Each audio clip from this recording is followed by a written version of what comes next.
Bharatiya Janata party के अंदर प्रतिदिन बड़ी संख्या में लोगों का आना हो रहा है।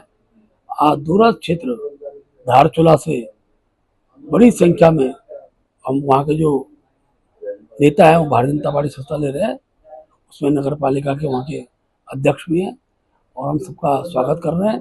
ये क्रम लगातार चलता रहेगा, क्योंकि मैंने कहा कि आचार संहिता लगने से पहले तक बड़ी संख्या में जो भी जनप्रतिनिधि दल के और पार्टी में आएंगे, हम सबका स्वागत करने वाले हैं। माहौल जब बनता तो बड़ी संख्या में लोग आते हैं। अभी माहौल की शुरुआत हो रही है और धीरे धीरे चीजें आगे बढ़ेंगी।